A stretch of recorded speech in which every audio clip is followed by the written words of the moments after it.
Welcome back to the Quiet on Set podcast. I'm Young Gruff, and joining me, as always, is Lachlan Teely. On episode 218, a movie finally based on our relationship, A Real Pain, has come out that I could finally catch it because it makes no sense to you, but I think I've just been pissing off Ewan for the past 20 minutes before the podcast. And Kevin joined in the Discord chat for a hot minute there, and we both kind of railed on, and we all just kind of... I think the relationship in the film is a little bit just like how we are all as friends. Relatable, just on edge the entire time. But exactly. We watched A Real Pain, Jesse Eisenberg's major directorial debut, and I think second feature. Second feature, but section. Major.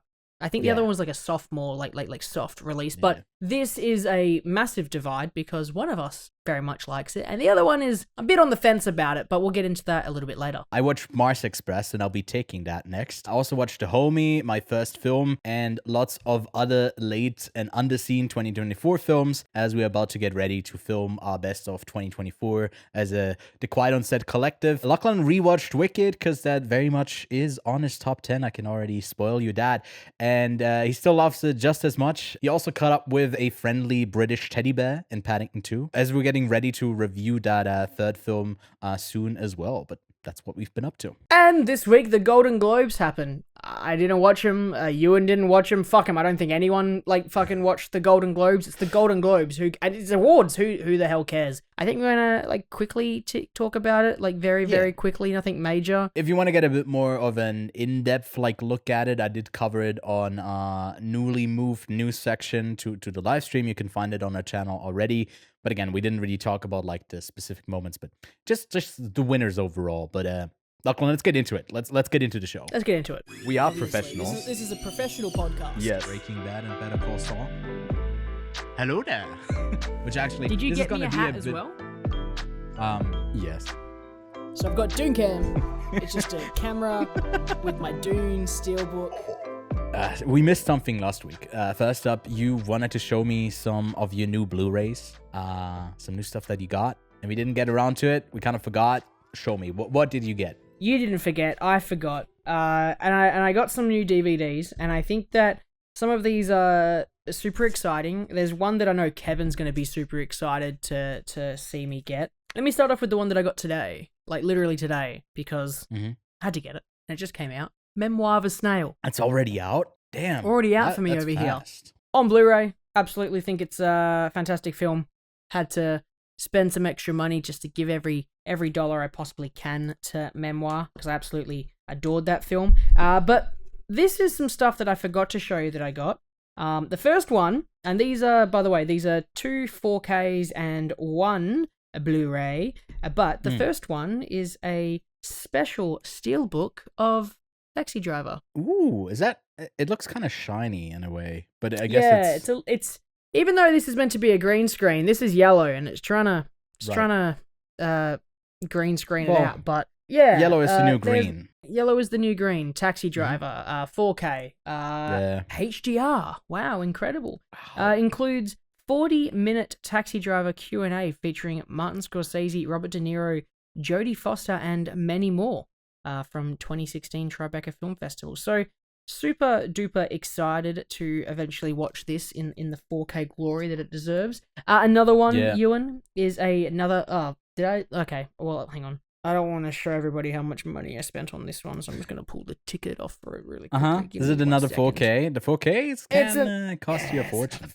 4K. This one is a limited edition collector's set for the 30th anniversary again, it does it again. It's yellow. It's Pulp Fiction. There we go. It's done it again. Pulp Fiction. They asked me for ID for this one, obviously, as it's R18. Why obviously? You're clearly over 18. Look at me. I get ID'd everywhere. It's because if you look under 25, they ID you. And I'm 25 in 2 weeks. This one, here we go. Look at that. Look at that little pop-up book. That sold me. I fucking love a good pop-up book. But that sick. There, all the collector stuff. This guy doesn't even remember that he was in this movie. This is really, really nice. Happy with that one. And this is a movie that I haven't seen, and I like to get films that I haven't. Hang on, I'm just gonna pull the ticket off this one as well because I don't want to. Do you want to try to guess how much this one was? I'll let you try to guess how much. The Pulp Fiction one was probably about guess how much $80. $99. Wow. Damn. Now, okay. That's a lot. This is a Blu-ray, and I know Kevin's going to be excited for me to watch this, and I don't know if you've seen this, but we'll see. I think Asian Kevin's film, definitely then. seen this. Yeah. No, I haven't seen it. No, I haven't seen it yet. Yeah. He So probably has, very young Donnie Yen. I'm going to assume Kevin's seen this because it's quite popular. I had this recommended by some friends, so I'm definitely giving this one a watch. But this is a special edition, a big boy, if you couldn't tell. With 2 discs of the theatrical cut and the director's cut. So I have no idea which one I'm supposed to watch and which one's meant to be the better one. But yes, guess how much this was? This was probably just like 50, was less. $65. You're off almost by $20 each time. But yeah, that's my last haul for last year. I'm out of touch, but it's Australia after all. The Australian dollar conversion to me is a bit it's like not real money. $100 seems crazy to me, although I think it would be like about 70-ish or 65. Whatever that means. Like my currency. $100 is $100. What?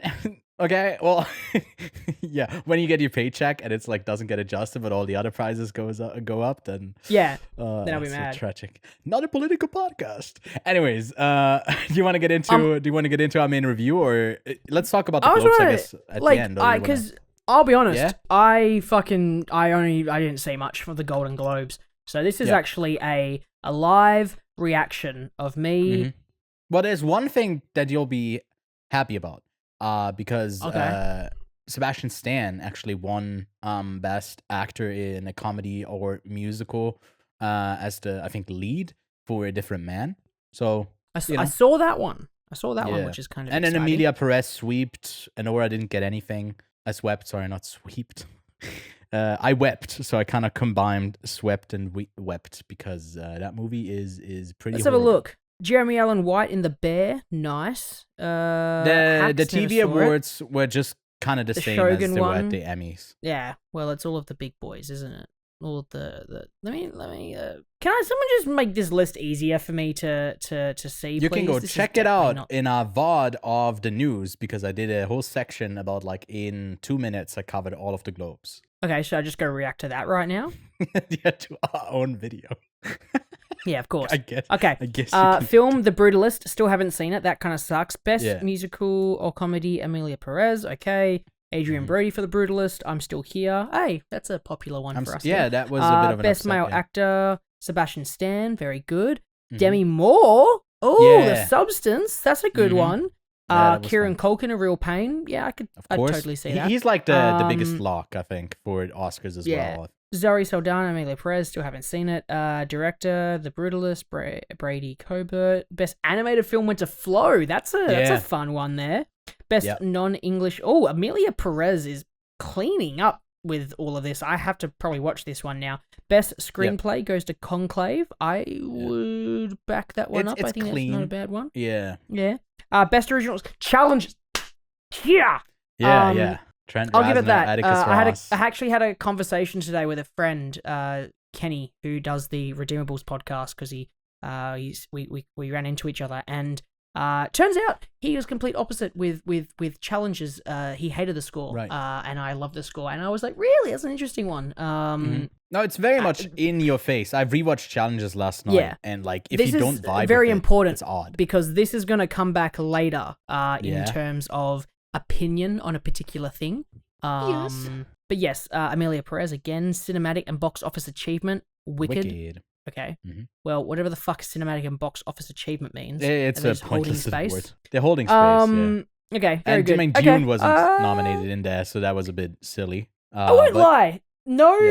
Yeah, no. Okay. Well, maybe I've got to watch this Emilia Perez film. Yeah, but it's just very much popular with the European awards bodies. It also, I think, won at the European Awards. And since the last 2 years, since the Globe had all of that drama and has a new voting body that is very much way more international and more like the variety, like the type of international critics sort of circle, you do get a bit more of like these outlier picks in there. I just think Emilia Perez is pretty horrible. We'll have our review. Maybe we'll even review it on the podcast next week, and we might have a separate review coming up that I'm looking forward to that, to break it down a bit more and why it is actually that bad and kind of pretty harmful and just like neglectful and It's just a bad film, in my opinion. More on that, I guess, at a later time, because we do have a review to get to, another like potential Oscar contender, especially for the supporting performance of Kieran Culkin, which I would argue is more of an actual elite performance. But it is the second, the sophomore feature of Jesse Eisenberg after he made another film that premiered at Sundance, When You Finish Saving the World, which I didn't love, if I'm honest. I think it was just kind of decent, and I think with A Real Pain, Lachlan teased it at the beginning. One of us likes it a lot. That's me. And then you ended up not really connecting with it. But Lachlan, what is A Real Pain all about? Mismatched cousins David and Benji reunite for a tour through Poland to honor their beloved grandmother. The adventure takes a turn when the pair's old tensions resurface against the backdrop of their family history. The film comes in at a runtime of 90 minutes, has been received so far pretty well out of Sundance, and has kind of carried on that momentum with much excitement for the Searchlight Picture distribution later in fall. Has a 3.8 on Letterboxd, a 7.2 on IMDb, a 86 on Metacritic on 53 reviews, and is certified fresh with 96% over on Rotten Tomatoes with 218 reviews. Had a budget of roughly $3 million and has made back its money with some international markets like Switzerland still yet to premiere the film, although it wouldn't probably add a ton to that box office. It has already made $9.7 million there. It's been out since the last day of the year, December 31st, over on VOD. And if you want to save a bit of money and you already have maybe a Hulu subscription or that Disney stuff over in the States, then you can go see it there on streaming starting January 16th. Lachlan, where do you want to start it off? Because I don't know, well, we covered it, I think, in different places that have yet to premiere on the channel. I think Kev and I already talked about it on a recap of the Zurich and Ghent Film Festival, which I'm finishing the edit of right now. That was back in October, but the video is coming out. I think should be out by the time this video is up, but it's another By the like time you guys are doozy in Ghent next year. 6.5 hour long video, I think, again. So like that's next. I think what the lessons I took, which has nothing to do with A Real Pain, is I think our festival coverage from here on out, we're doing live just so it's out there. Just so I don't have to deal with the edit. And I think we'll take that approach with a couple of bigger projects, just so we can get it out there and it's not stuck in editing. But you got to tell me, because editing is a real pain. Speaking of A Real Pain, bringing that back, Lachlan, yeah, you didn't connect with it. Was that your biggest issue, that you couldn't really connect to that sort of, that real pain that goes like beyond these characters, that ultimately like it is supposed to kind of connect everyone with that global thing that also is part of the story? Is that something that you just didn't feel? I think so. I don't know. And that's the funny thing, because everything about this film is something that I would like. I saw that it was 90 minutes and I was like, perfect. I saw that it was Jesse Eisenberg, and I love the fun, weird stuff Jesse Eisenberg has done. And I honestly really like Kieran Culkin. I think he's a funny guy, and I think that I saw a lot of Succession in this, with the way that his character talks and acts, and maybe that's just because he's done that role for a little bit too long, but I can definitely see that sort of caricature elements appearing in his performance. But honestly, I think it's an audience issue. I think it's me. I think that I made this conversation came up today as I was talking about when it came to challenges. I talked about A Real Pain because I watched it literally literally 2 nights ago. A Real Pain. It's about Jewish people, 2 Jewish cousins, and I'm not Jewish, so I can't relate to how they grew up, family dynamics, things like that.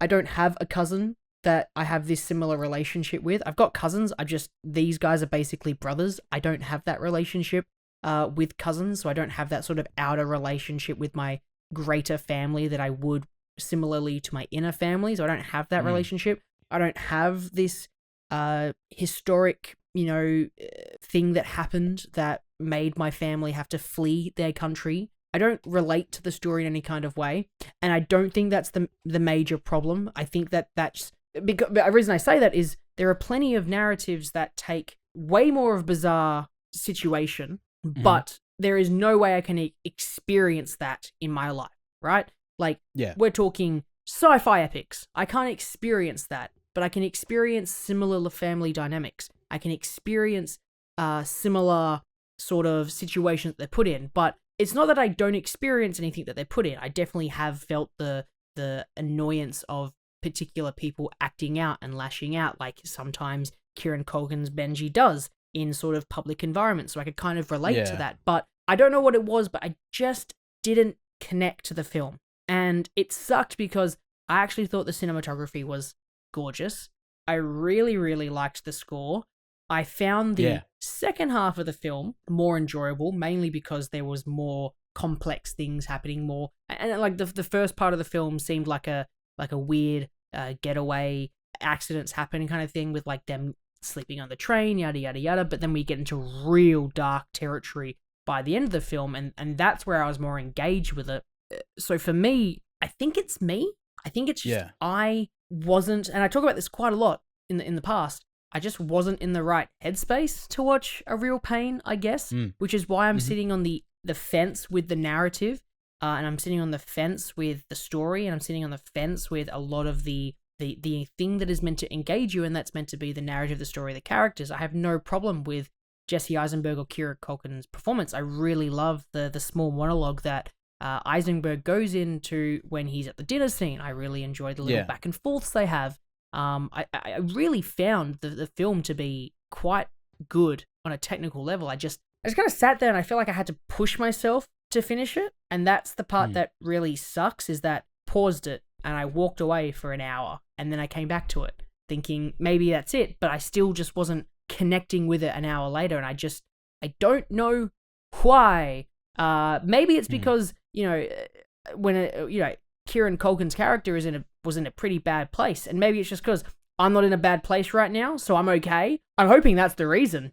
But I just, and I don't know. What is it? To me, it's always been funny when you bring up you don't, or like I think I remember it when we talked about like the Pixar movie Turning Red. It was one of your major criticisms of you don't connect with it because you didn't grow up being a girl who loves boy bands, and obviously there she turns into like a red panda, which I don't know. If you did that, I don't know what you get up to in Australia, but probably you didn't do that. But I mean, you loved Anora, and it's also a pretty straightforward drama, and you're not a sex worker in that sort of situation. So like, I feel like that's not a thing that is ultimately what is a major factor in you not connecting with something like that. It needs to have something that you deeply connect to. But I do think you saying you're in a good space is actually one of the reasons why you might connect less with it. Because the second time around, because I also rewatched this last night, I looked at Benji's eyes and saw that hurt that he described in like Marsha in one of the scenes early on, like that deep hurt that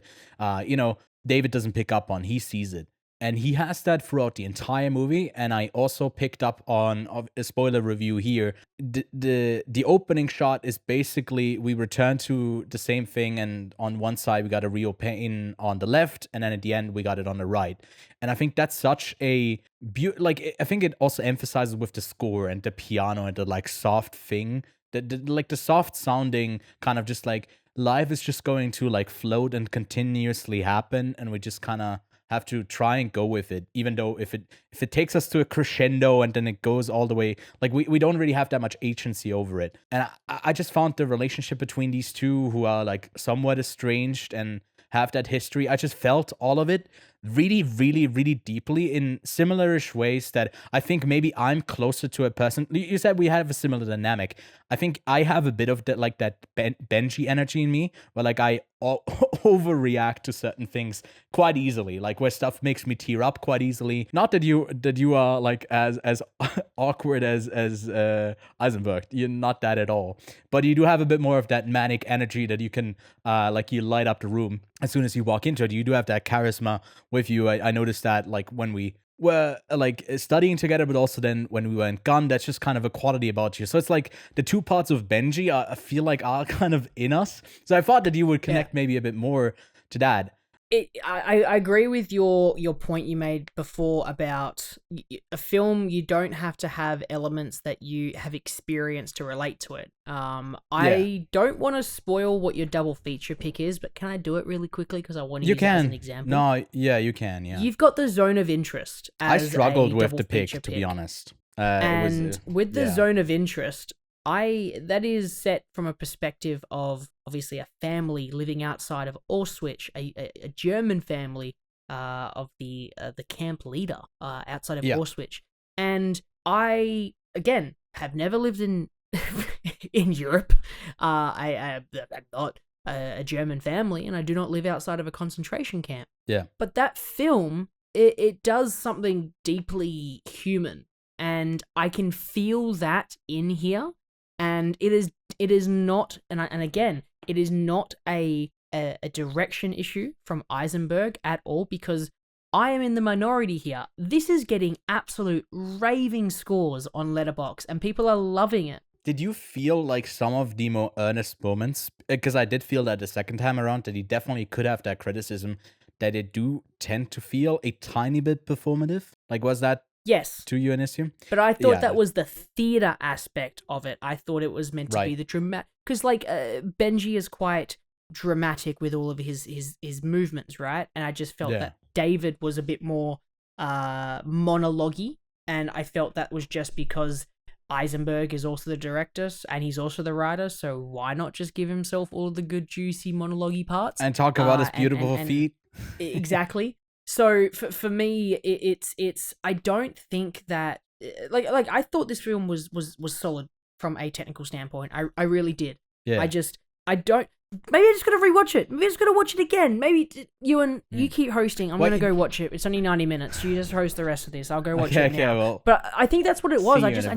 I don't know, man. Like, I can't go back and watch every single film that we review a second time to see if I feel about it the exact same way. Like, especially if we're doing like 3-hour films.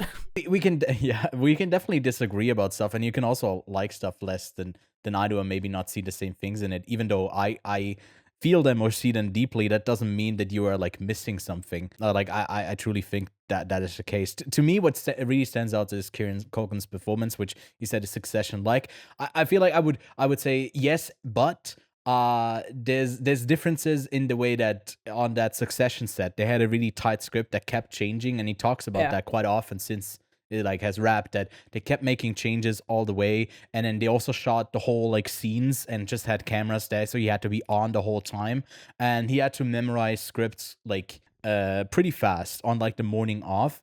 And what he did here is obviously he had a script from Eisenberg way earlier, he just didn't read it, so he like read the scenes and showed up and like read it from there, and that adds to that like stream of consciousness type of output that Benji has as a character, where it just like kind of floats out of him. And I think it really benefits the character. In some parts, it also feels like that person doesn't really make sense as a whole. But then you're like, well, he's a mess. Like that, I can see criticisms really being super valid. That like you just don't feel like he's an actual person. He's a performance in this movie that's supposed to represent something deeper. But I just really connected with it. I just thought that like it adds to something that this guy has this sort of like, there's so many tiny moments where like he bursts something out and then he gets to kind of take it back, and everything is so incredibly earnest and vulnerable that of course someone like that would constantly be overstimulated by the pain, the global pain of something that I feel like goes beyond you being Jewish and understanding like the terror of the Holocaust, but it kind of goes beyond that. But then you have the personal ties, which makes it's not the individual pain that maybe he suffers from just like him being. Then he has the generational one from his grandma, and then he also feels like that sort of global pain, that sort of ignorance that is given, that we don't consider all of that, and like that for that character feels like it's crashing in on him. And I think that is eerily relatable to a lot of people who like have become a bit more aware of like global crisis in the last couple of years, as we get to hear about them more and more constantly. And I think that's why The Zone of Interest is such a perfect double feature, because it's that like willful ignorance towards that, even though you're right adjacent to it. And like to me, like in a similarish way, this movie kind of works on a character smaller level, but then also in like on a larger scale, and I just found it really beautiful. And again, like you said as well, the score. I think the score really worked for me. I've really score was great, wasn't it? Yeah, and this is crazy. It was just like because again, as I was talking to Kenny today, the thing was there was this fantastic film and there's this one thing that's holding it back. And he was referring to a particular Australian movie, Bird Eater, that I hadn't seen, and then he talks about how beautiful it is, but he hates the score. And it's the same thing with this. It's like, everything about it is just like, yes, I like the character dynamic, I like where they go, I like the flaws they have, I like the monologues, I like the music, I like the cinematography, the direction is fine, I like where the story goes, it's 90 fucking minutes long, but I can't fucking connect to it. Why not? Why not?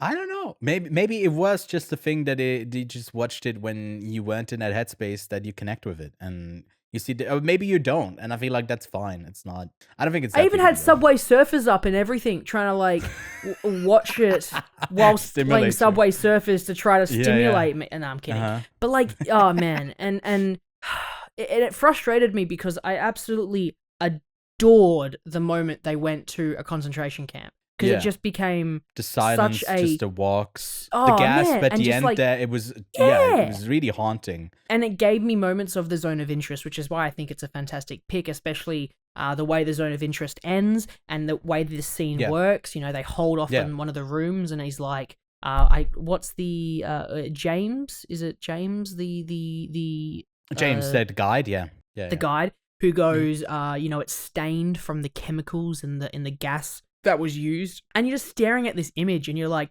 this is fantastic, this is well thought out, this is well crafted. And then you go back to this sort of conflict you have between these two characters that are slowly being resolved. It even ends on I think a really interesting note with how you're presented to Benji at the start of the film, and it's basically the exact same image again. But even though it's the exact same image, it holds way more weight to it. And again, these are all absolutely fantastic elements that have been well thought out, well crafted, well put together, but I still can't connect to it, and I don't know why. Man, I don't know why. I mean, again, I feel like sometimes that just kind of happens, you know? Sometimes you're like, this works on every level. It's similar, like we talked about Nosferatu last week. Technically, that movie is close to perfect. We just didn't connect with it on a story level. There, you had specific issues with the pacing, and here I feel like you're not really identifying specifically what it is, but you can still kind of get the vibe that I guess. The thing was, it's not that I didn't connect with the story. It's just that I just don't think the story was as perfect as some of his other films, especially with how great both The Lighthouse, Northman, and The Witch have been. I felt like story-wise for all of those, they are really good. This one, structurally, I just didn't think was as fantastic, but I still gave that movie 4 stars. I still had a great time with it. I didn't have to, I was watching it in the movie, so I couldn't pause it, but like, I didn't wander. My mind didn't wander. With this, I had to kind of keep refocusing my I was like, oh, what's happening on my phone? Oh, here's a notification. No, with this, I'm straight into it, with Nosferatu, that is. So when I was prepping for this, and I'm thinking, what am I going to say about A Real Pain? What am I going to say about this film that I don't feel like I have an opinion on, because I don't think I thought about it long enough. I don't think I think I felt that this film has made an impact on me. I just feel like, and that's how I've kind of made my top 10 list this year, is I've made it on, because we're about to go into recording that after this, but I made it my top 10 list, and there are films on there that I may have only seen once, and there's films that I've seen twice that rank lower, but that's because the impact that film made on me first go around was more impactful than any of those other films, and I felt that was most important. With this one, while I don't think it's the lowest of all of them, I think it's one of the lower ones of the year, where I was like, and the thing was, it's not like I had it hyped up either. Like, I knew there was positive thoughts around it, but I've also had hyped up films throughout the year that I'm still positive or negative towards. I made my own opinions. With this one, I'm just like, I don't know, man. Like, what movie did you guys? Do you guys watch a different movie? Is this a prank? Are you guys watching some other movie? Like, I have no idea. I feel like on a plot level, there's not a ton happening, and if you're not that engaged with the individual struggles, when maybe you appreciate it on like the basis of whatever the drama is, and I feel like there's something there and there's a ton there, but you can still not engage. I feel like I'll keep saying the same thing, but to me, it's just sometimes it happens. But it doesn't have, everything doesn't need to be like have that universal acclaim. I think that kind of makes it more interesting if we don't always agree. But I don't have much else to say about it. I feel like it's definitely one that's worth checking out. And again, if it's something that doesn't hold your interest, then I guess turn it off again. Especially with it being on streaming soon for a lot of people, it's even easier to go give a watch. It certainly, I think, is worthwhile for the performance of Kieran Culkin. I think it's a really interesting one. Maybe it's something that also like really is off-putting because he's supposed to be kind of this aggravating force that it's like a ticking bomb that you don't really know when it's going off. Is it going to be fireworks or is it going to like blow up in your face? You just kind of don't know. And I love that like it's not just a showcase around like him, but then you also have Jesse, who Jesse Eisenberg's character David, who is also from the beginning. The second shot of the movie is him like taking pills against like his problem to kind of subdue him, and you can see that there's like this is this is pain that everyone carries with them, and I feel like this was just like a catalyst for them to all share it because it's such a traumatic tour that they're doing. Putting that in a whole context of like you making a sort of, you take a vacation off of like to connect with someone else, but then you're doing it with something that has generationally caused you so much hurt, but then it's also one of the reasons that you're even in that place. Like they have the conversation about like, would they be like Polish if World War II hadn't happened and the Holocaust hadn't happened? Would they just be here and struggle to talk to girls? Or and you can feel Benji's character kind of working through his own identity like constantly, and where he fits in and struggling to I guess not have a place to fit in, and just trying to be kind while struggling to be kind to himself. And to me, that it just really worked. I found it really moving. I saw a lot of like eerily uncomfortably relatable things in there. That's why I loved it. I ended up giving it a 9 out of 10, 4.5 out of 5, and I think it's barely just outside my top 10. Yeah, I think so. I think it's outside of it, but a really strong movie to me. Yeah, you're going to be shocked. Luckily, you kind of prepped us for your rating so far in advance. It's like, this is going to be it. But what's your rating? I'm fence sitting A Real Pain at 2.5 stars because I didn't love it, but I didn't hate it. I just struggled to connect with it. And I'm really hoping that I can come back to this someday and just go, yes, I missed this, and experience it in a different way. So that's why I'm giving it 2.5 stars. But if you were to pair it up, you already shared that the zone of interest is mine, and I already gave my reasons. But what would you pick? Pair up with it. I picked a fun one because when they were on the train, and it reminded me of one particular movie, and that movie is the Darjeeling Limited, the Wes Anderson film about the three brothers going on their journey to become brothers again. So that is what I double featured picked for A Real Pain.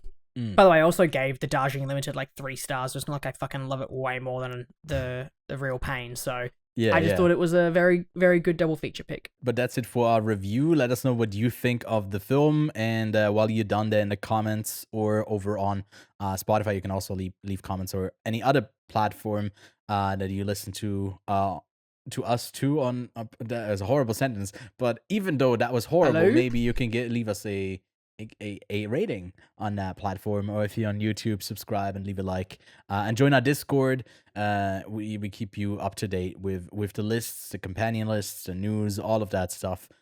You will get it first if you're active on our Discord. But Lachlan, let's get to the stuff that we've been watching this week.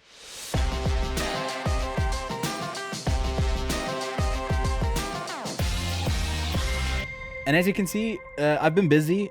Again, as I always say, I'll try and keep it brief, but then this boy yaps.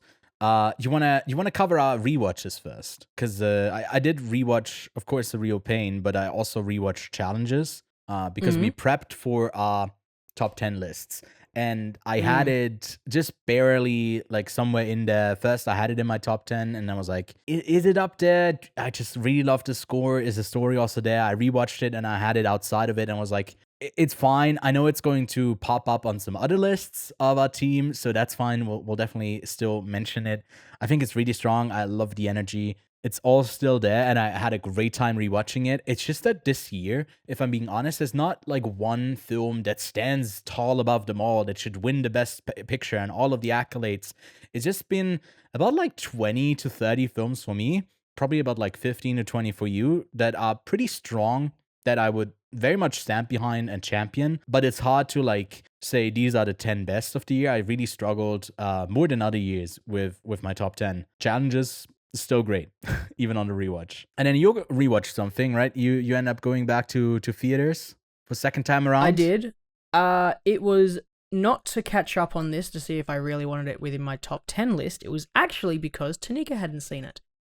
Which, by the way, I know that you know this, but Tanika got a Letterboxd, and you should have seen how much pressure I had to put on her to finally get a Letterboxd. And her Letterboxd, I know, says in our profile as well. I was forced to this. Says. She was forced to get this to get it. And her thing is that the first two movies that she wanted to log, she fell asleep to, so she didn't feel like she could log it. And I said, you should just log that you fell asleep to them, just so other people who fall asleep to movies know whether it's loggable or not. So I think that's kind of what she is going to do in some of her profiles. But yeah, Wicked is what we want to go see because it's one of her favorite musicals. And it is something that I definitely copped a lot of shit for because the week that it came out, she was sick, so I couldn't take her. So I went by myself. But you still had to see it for the show? Oh. I had to see it for the podcast. So, Ewan, I lost boyfriend points for that one. Yeah, I'm sorry. I'm sorry even for though that. I didn't know that was a thing, and that's not even her saying that. No, that's a thing. So I've lost boyfriend points. Yeah. So yeah, I finally I made it up to her. I took her to Gold Class. We got snacks. We had food brought out to us. Nice reclining seats. We watched it, and she fell asleep. She didn't fall asleep. No, she didn't. Okay. That would have been so funny if she did. She enjoyed it. She gave it how many stars? She gave it 5 stars. For that one.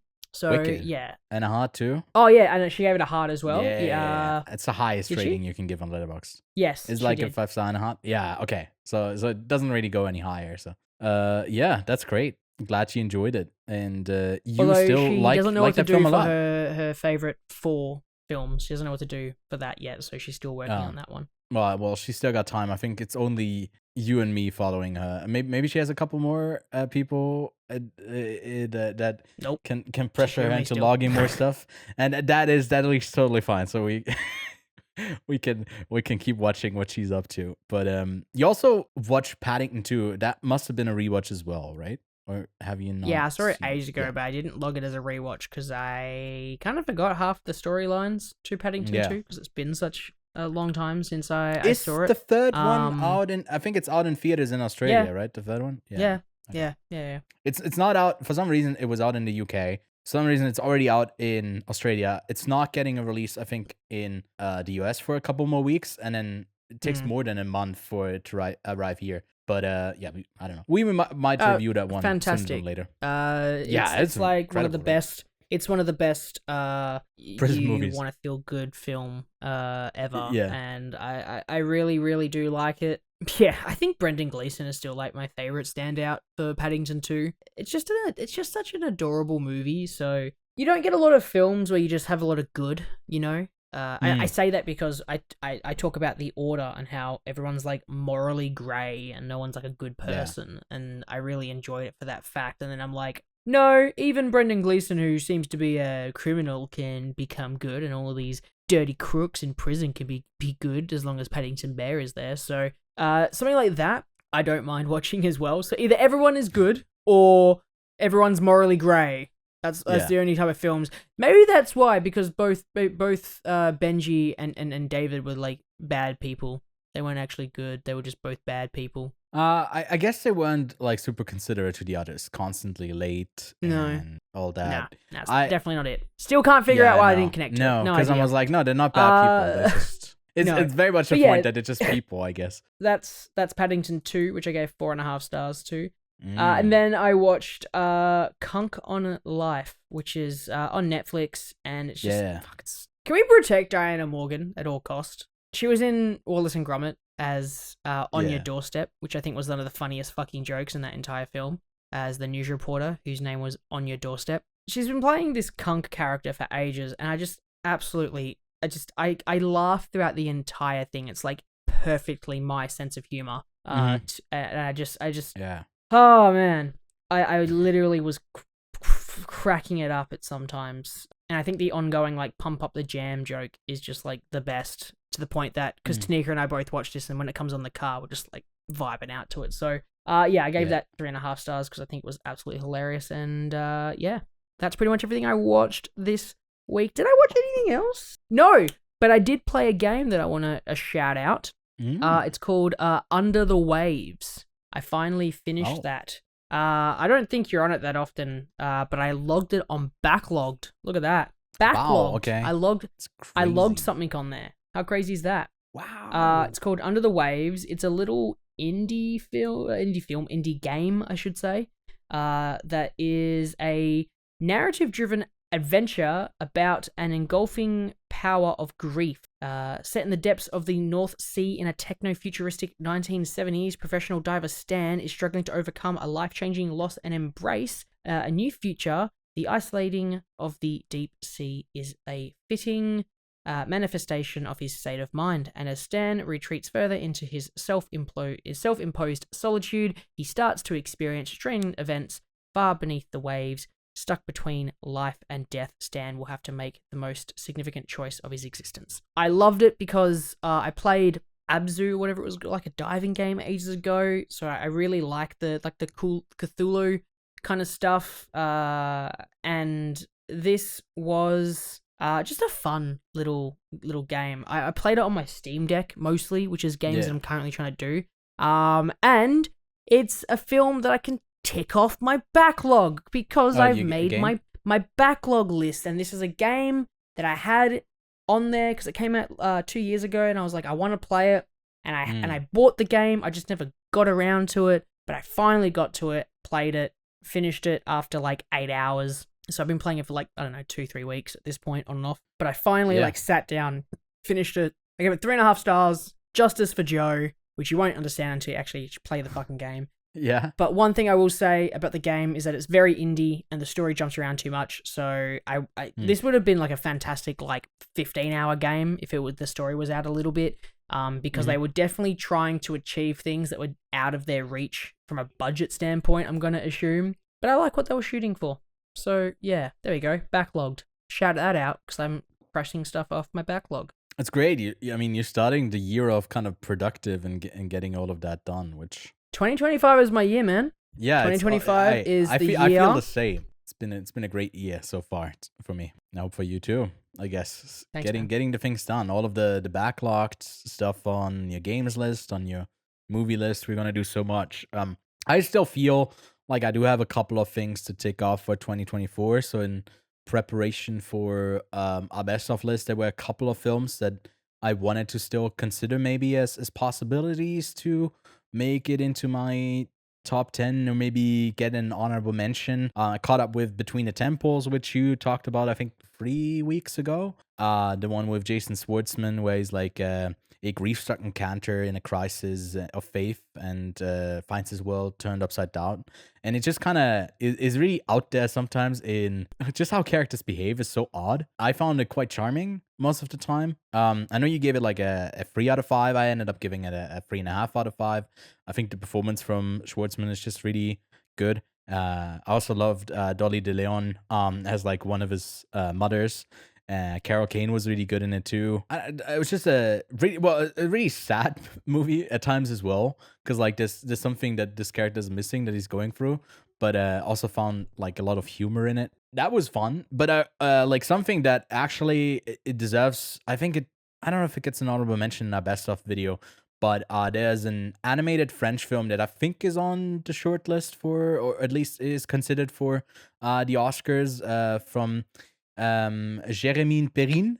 It's a film called Mars Express that's out to stream. I think at least you can rent it on Amazon now. It should be available there, and it's just like a French version of like Blade Runner in a way, or like it's just that's the closest that I could think of. It's like this future in 2200. It's like a crime detective story in a way where it's about like these mostly, well, a lot of people have like a cyborg robot elements in them, and there's some injustices that go on. It's just like, if you like that sci-fi feel, this just kind of captures it really, really well. So I think for anyone sleeping on Mars Express, I almost slept on it.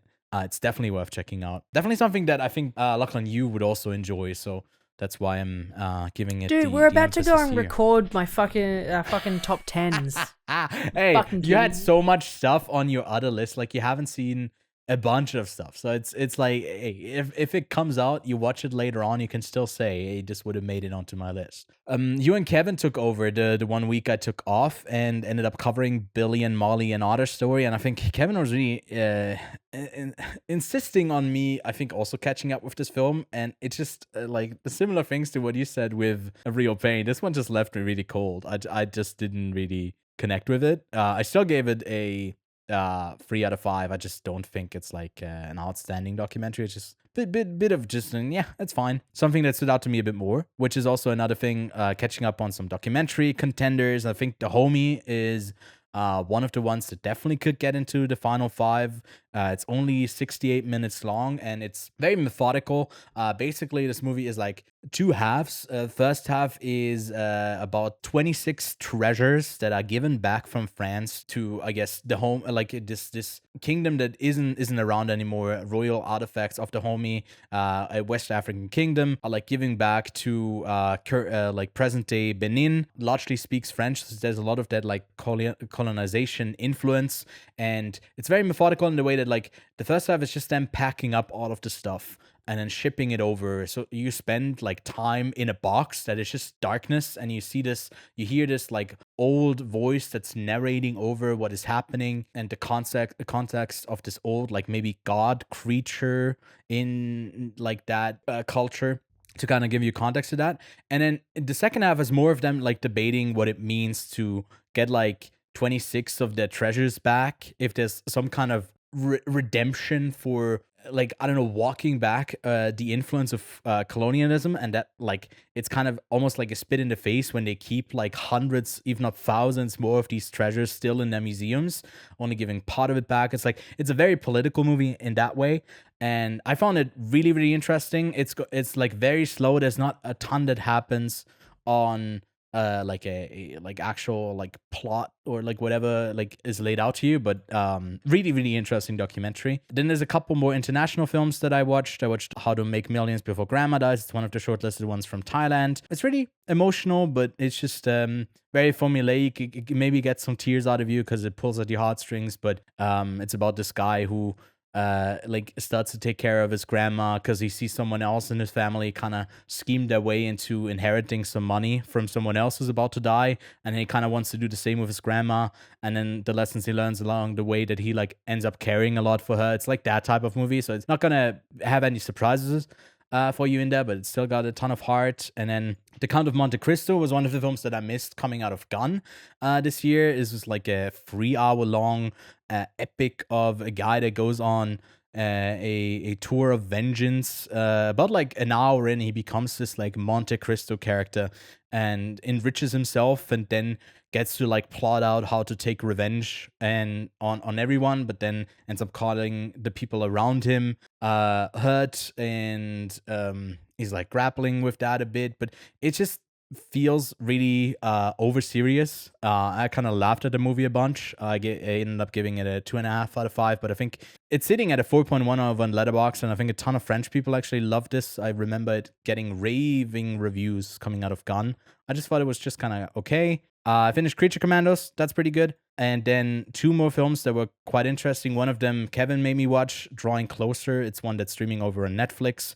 It's basically the Fault in Our Stars version, but Fault in Our Stars story, but in Japan, where like you got these 2 teenagers, 2 17-year-olds who are both like sick, and one of them has a tumor in the head, has a year to live, is almost about to kill himself and jump off a building, and then he hears someone else like drawing on a roof, and then he ends up talking and learns that she only has 6 months to live as well, but he doesn't tell her that he's sick. So there's the whole dynamic that like they are just showing up for each other. And on the basis of that, if you hear that, Lachlan, that sounds super tacky, cheesy, boring. But it ends up like riding that line of being cringe in the way how earnest all of it is and how Japanese it is quite perfectly. I cringed a couple of times, but I found it like really, really heartfelt. I ended up giving this an 8 out of 10. I really, really ended up liking it quite a bit. Yeah. Sucker. It's a surprise late incomer. That's why like it gets a shout out here. But I have a ton of films. I think I have about like 60 films this year that got an 8 out of 10 from me. So there's just been a lot of great cinema. And the last I'm going to talk about here is Zia Anger's film, My First Film, which is by far not a first film, but it's this like very meta way of like her working through the process of making her first film, which is something that is not out there. You can't see her first film, but it's like a reshot version of how that took place, but not just a reenactment, because she's also in it, but then there's also a younger version of herself in there that's played by Odessa Young. And the tagline to the movie also reads, "This is a true story," but then story is like crossed out. And it just has a really raw look at womanhood and all of the hardships that come with that, and also the act of creation. And like it gets really meta and deep, but also so incredibly messy. And I don't know if you checked out my review for it, but I specifically wrote something that is pretty nonsensical, because the movie itself feels like so out there, and you either like hate this film or you're like, holy fucking shit, what did I just watch? I also gave this an 8 out of 10. I think it's very much like worth checking out. You might tune out of it, but I just kind of stuck around for it, and it's streaming over on Mubi. I had a great time with it. It was just so weird, but in a kind of delightful way. But yeah, that's my yap session done. Again, I had to catch up with it. Next coming weeks, we won't have, I think, that many movies that like or shows that we constantly kind of need to binge. And I felt like some of them were actually quite good, and they were close to getting in there for my lists. But that wraps it up for what we've been watching. And if we look over at the news, Lachlan, we already discussed kind of the news that came out of the Golden Globes. And the biggest other thing, if you're interested in that, by the way, again, there's a bit more of a discussion and some other news items, as well as me watching Kevin's montage. If you haven't seen that yet, it's a great video that actually brings me to my next point, because there's the Letterboxd year in review that I actually haven't had a look at yet. So maybe we can kind of scroll through it and live react to it. I don't know if you had a look at it yet. I've already looked at it. Okay. Well, sucks to suck to be behind, doesn't it? Man, doesn't it suck when I looked at it really briefly. You've already it's like that's yet? Not in 2025. That's not an insecurity of mine. I think it's fine if you watch something that I hadn't seen. Growth. But the one thing I checked was they usually have a place for like a bunch of montages at the end, and we hope that because we tagged Letterboxd in it, that they would add Kevin's in there. And not to throw too much shade to some of the other like people that they picked, but I had a click through some of them. Don't. They weren't good. Don't. I'm sorry. Stop. I'm sorry. There were a lot of not good ones in there. Don't include this in the podcast. What do you mean? Don't throw shade at other creatives. It's just comparatively, it sucks to be left out. That's all I'm saying. Because I feel like he definitely would have had a great one in there. Yeah, that's fine. I mean, we can criticize Letterboxd. No, we can't criticize Letterboxd. They're perfect. They're definitely not perfect. They're perfect. There's some stuff. Are. I mean, every little star is in the world. But I mean, I guess what is pretty interesting is that like Dune is the highest rated film of the whole year. Not so surprisingly, I'm still here. Our most popular review on the channel, which also got a boost after Fernanda Torres won the Globes. A couple more people, thousands actually, watched our review and subscribed. So welcome to those who stick around for that. And here's another I'm still here mention. I'm a bit surprised that movie is that high. I think it's really solid. I gave it an 8 out of 10. I just don't think it's like the second best movie of the year.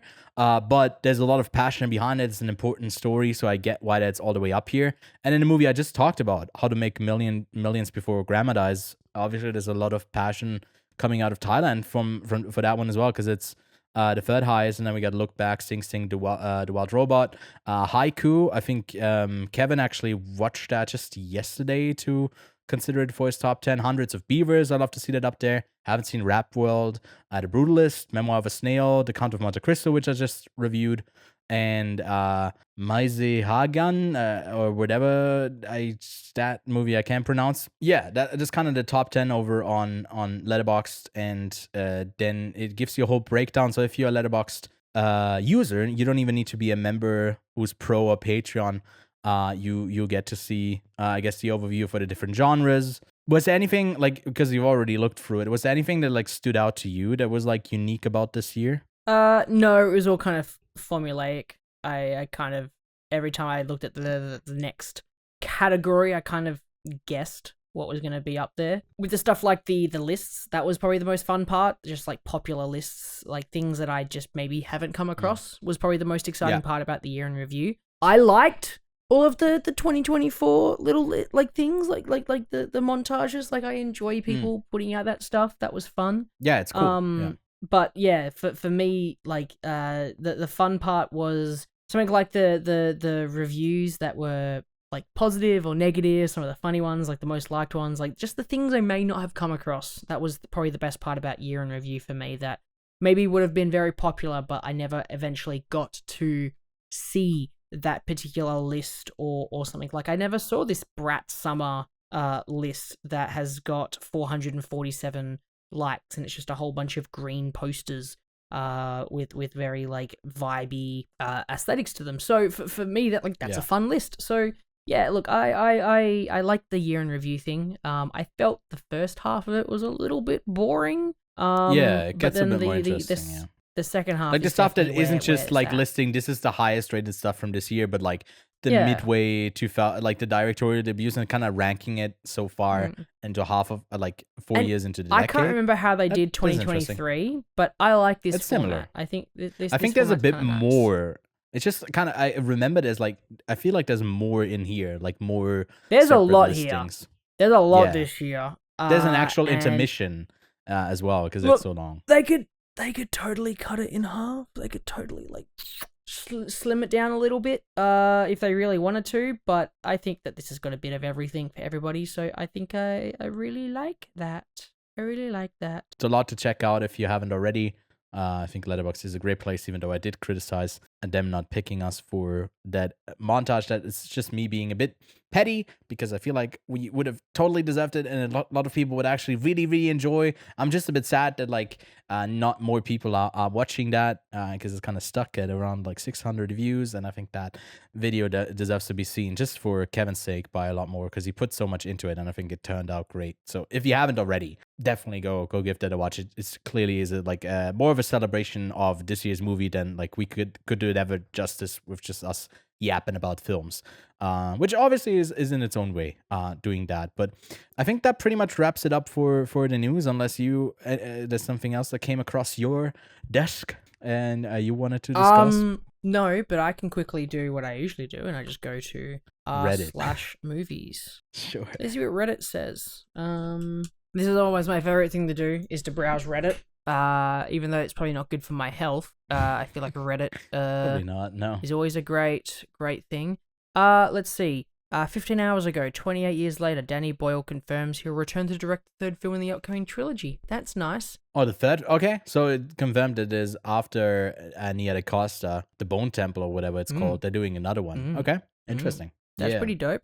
Anything else to say? Anything else that's like really like just jumping out at me on Reddit here to make me go, yeah, you really should talk about this on the podcast. Man, I really should have done this beforehand, shouldn't I? But you want to do more live stuff, so here we go. We're doing it live. Yeah, we're not. Again, another shout out to that, I guess. We'll keep the headlines alive, and I think it kind of worked live as well. I'm pretty happy with. There's a few hiccups, but it was pretty decent. Honestly, overall. Not too much in the wake of news.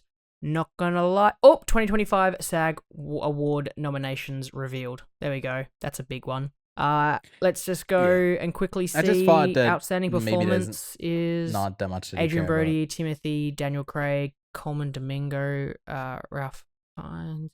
Honestly, the Directors Guild had their announcements, and Denis Villeneuve is like left off there. That's notable.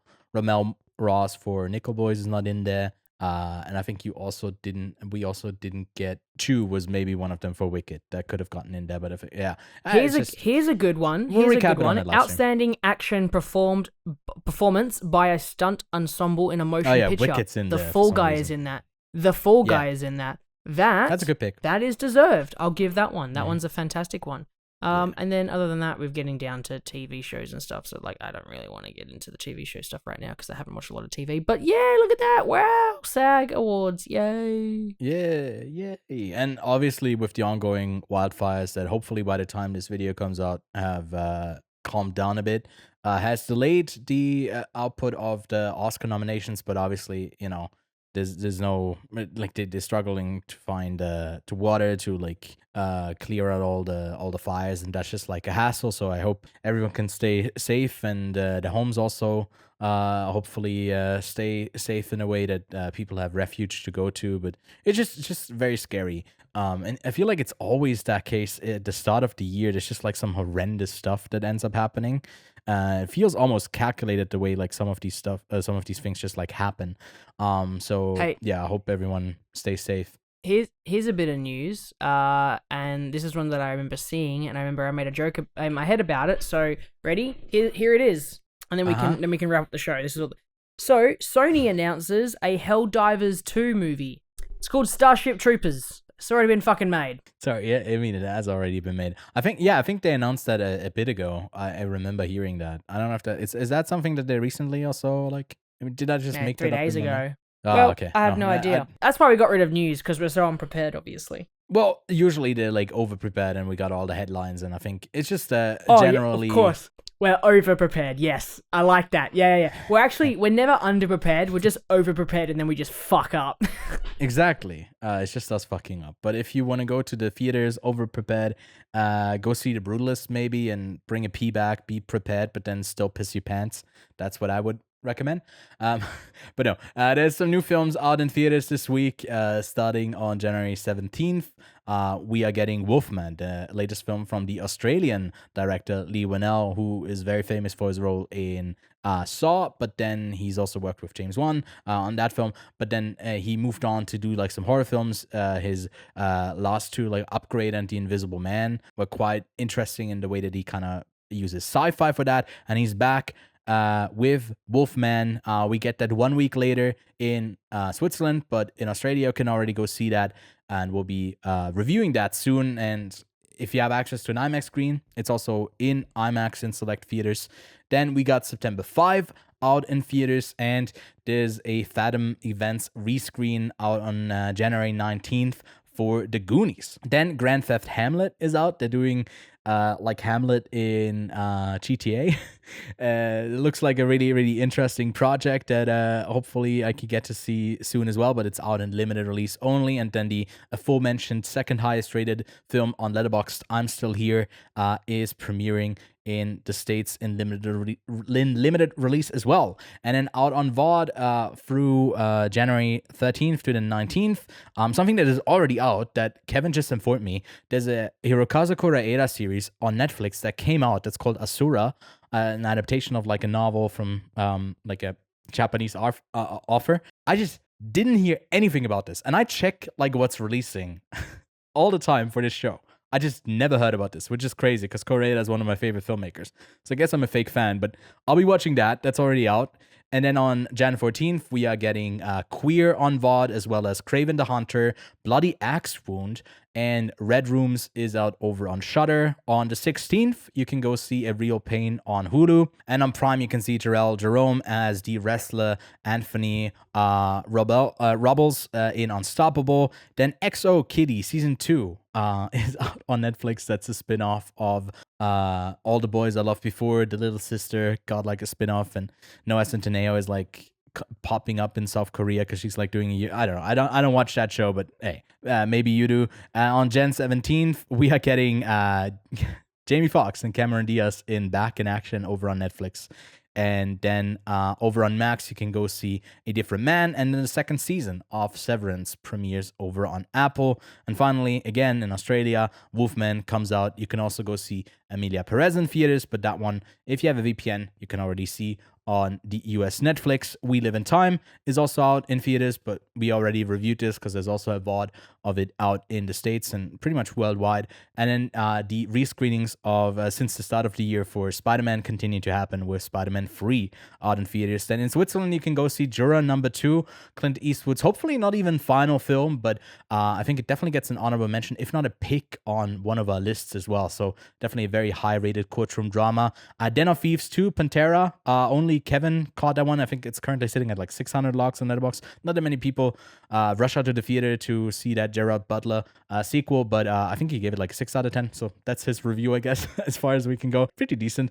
And then A Real Pain also comes out in Swiss theaters. And then L'Histoire de Suleiman, the history of Suleiman, is out in Swiss theaters, and I can very much recommend that film as well. There will be an interview out this week with the director Boris Leukin, who I got to interview at the Zurich Film Festival earlier last year. So with that, take all of those films into consideration for what you might check out. We recommend you have a discussion about like what you've been watching, about A Real Pain especially. Let us know about that. Like, is Lachlan valid? Have you had that with another film before as well, where you just like, technically it's all there, but you just didn't connect to it? We'd love to hear from you in the comments below, and then don't forget to leave a like and subscribe, and we'll see you next week with a movie yet to be determined. We haven't decided yet what we'll review, but we'll definitely be back to review something. Then also be on the lookout for our best of the year list and an upcoming overview of everything that's coming out in 2025 and what we are most looking forward to. But with that, let's sit back, relax, and actually hop into the next recording for us, like canonically. But we're relaxing right now with the audience, and we say goodbye. We'll see you next week. Bye.